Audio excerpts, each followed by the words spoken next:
So here's a question on RDA2. Can you explain the advantages and disadvantages of the RDA2 project and if it will cost the taxpayer money?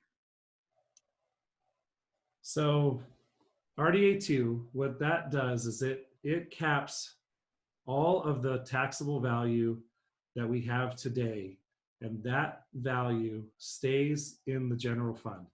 Anything that grows from today goes back into the RDA2, and then those funds are what's used to do any of the projects, capital improvement projects that are going to go on in that area.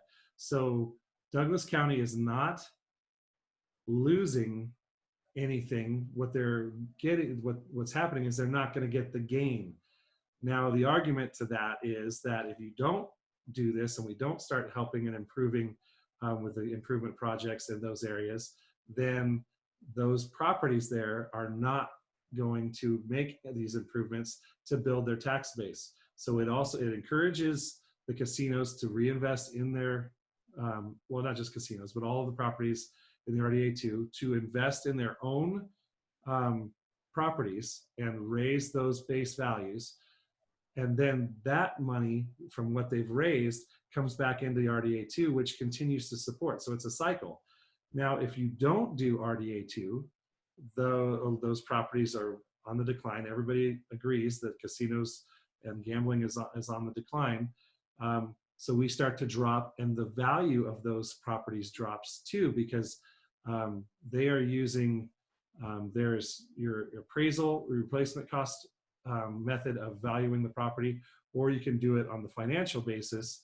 And a lot of places, like if you look up the Hard Rock Casinos tax base, they were going on their income, their profits, and that got their value dropped quite a bit. So they were only paying on, I believe it was $9 million worth of value for the Hard Rock, but it was not performing.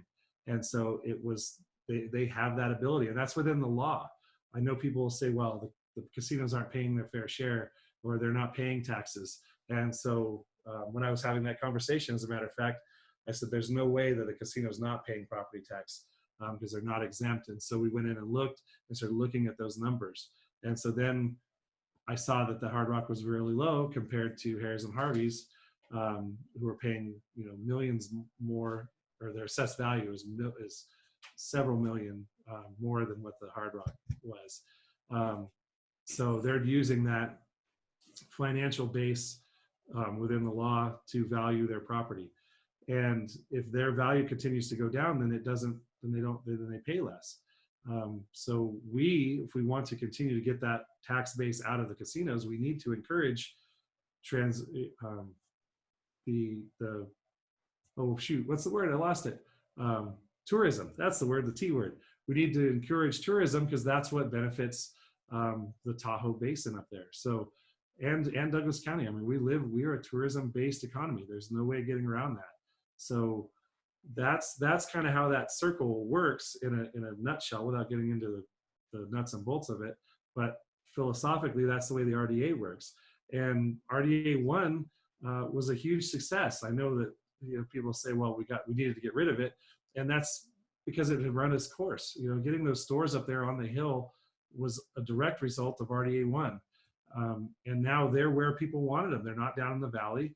They're up on the hill, so they're not obstructing the view corridor that everybody enjoys so much. And so why is it okay for us to do it on the north end, but then we don't want to do it up at the lake? So that's kind of how that RDA section is going. So yes, in theory, I am for helping out and you know, doing things that encourage all of the county.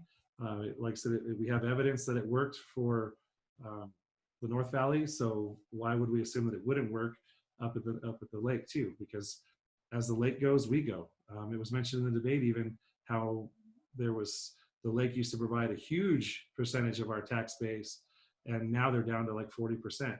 So and who makes up the difference? Well, that's everybody else if it's not being paid.